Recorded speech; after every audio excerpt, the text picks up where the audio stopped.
we're going to turn this beautiful slab into a samurai sword holder. And also, watch the video all the way to the end. Leave a comment down in the comment section of what song that we're singing at the very end. Hope you enjoy the video. Alright, here I was going to rip this slab down in half on my table saw, but we had some weird voltage drop, and the saw was barely strong enough to cut through the slab. It kept turning off on us. It's a new saw, and we were just trying to get the kinks worked out. I mean, there's like 100 foot of cable, and then power is coming from all the way across this 30,000 foot shop. So we had some kind of weird voltage stuff happening. So I just went ahead and popped the slab up on some MDF and used the circular saw to rip it down in half. Right here I'm just adjusting the height so I can go all the way through, but I'm not taking a huge bite, and I'm just going to cut all the way through it.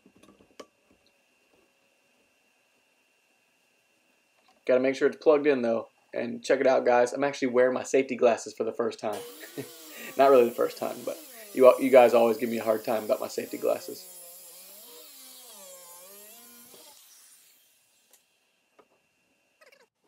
Alright, so the next step is we're going to go ahead and true up the ends, get those things square,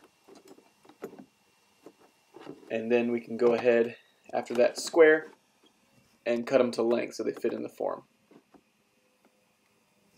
Here I couldn't figure out exactly where I wanted the camera to be, so I kept second guessing myself.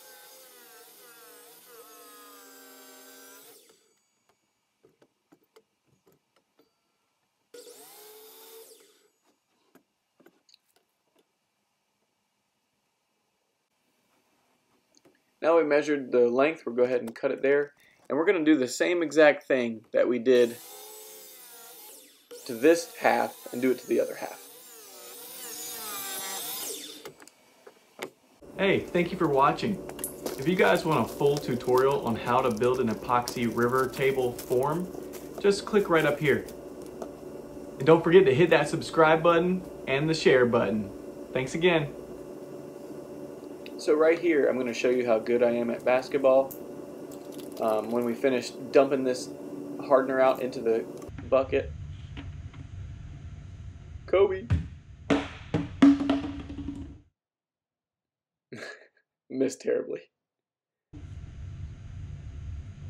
Alright, so we're using Incredible Solutions casting epoxy, and it's a 2-to-1 mixture. We poured the hardener out first, and then we're going to pour the epoxy. And this is a 1.5 gallon kit, and so that's what we're pouring right here, is just 1.5 gallons. Comes in one single kit here, so no measuring needed, just empty both bottles as best you can into the bucket.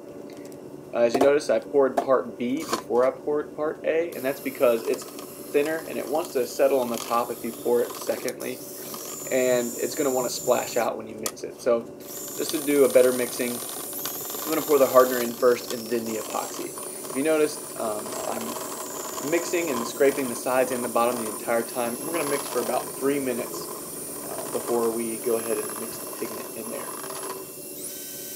So if you see here, I'm spinning the drilled bit outside of the epoxy, and that's to get all the residual epoxy off so it doesn't make a mess.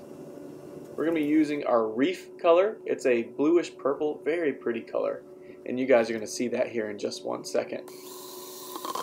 It's got a lot of depth to it, and it is very purple, but with the camera it kind of looks blue.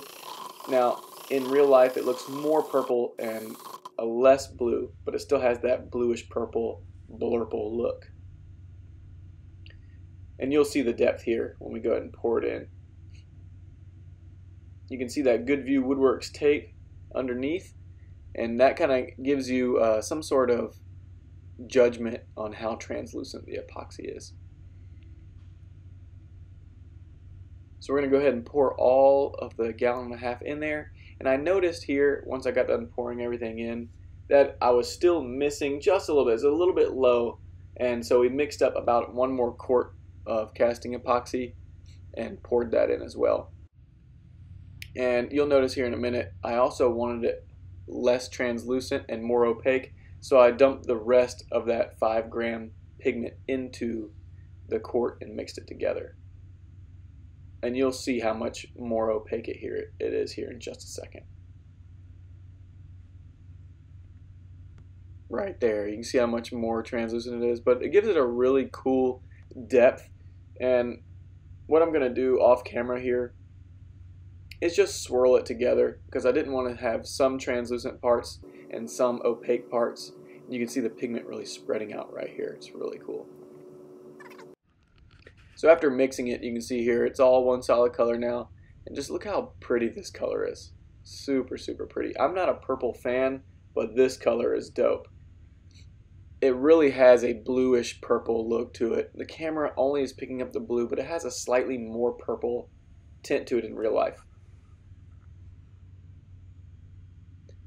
If you want to get swirls to stay in your piece, you don't want to do this at this point in time. You want to wait till it's like the consistency of honey or thick syrup, and that way your swirls stay. But this way, I like the exothermic reaction to create a random pattern. It tends to look much better. So we're going to go ahead and pull the mold apart now. And if you see here, what happens when you don't press too hard, you start stripping out screws. This is one of my favorite processes, is pulling off the sides of the form. First of all, the sounds of the silicone pulling away from the epoxy is probably one of the most satisfying sounds there is. And also you'll see here in just a minute how easily the Goodview Woodworks tape releases from the epoxy.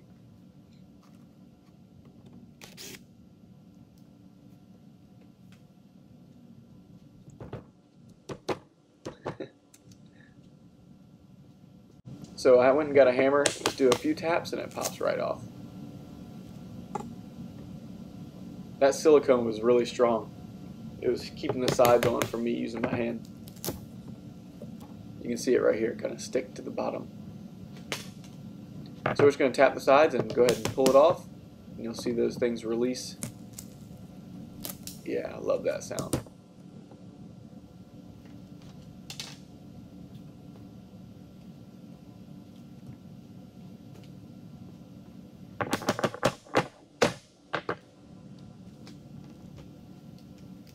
Oh, I missed a screw. You can see here how well the silicone's holding that side on. You can see it right here on the end. Silicone caulk is strong, and as long as you get good squeeze out, it'll stay together when you're pouring your epoxy and you won't have anything leak out.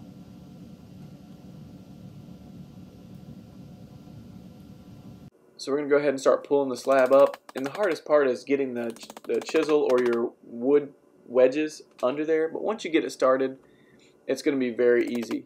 And you'll see here me just working on the corner. The trick is to be very careful, especially if you're using a chisel. You don't want to bend your chisel, and you also don't want to gouge the bottom of the table. So you want to start at a corner. Much easier to start at the corner than it is to start right in the middle. And if you notice me picking up things off the floor, I have wood wedges laying on the floor that I use to keep the pressure up on one side, so it's easier for me to slide the chisel in.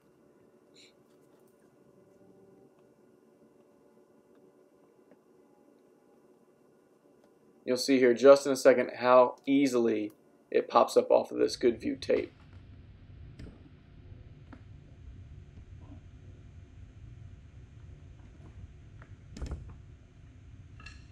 Ready? Just with a quick pull, it's going to pop right up.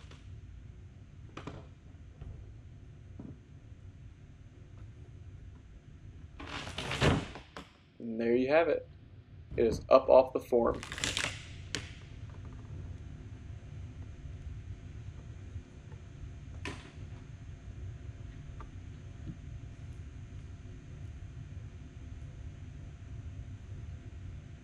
If you see there me checking the bottom, that's where you have some wrinkles in the tape. The best thing to do is try to get the least amount of wrinkles as possible, and sometimes that's kind of difficult.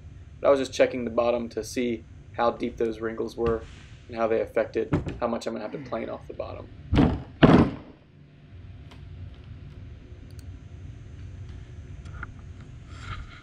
All right, we got it out of the mold. What do you think?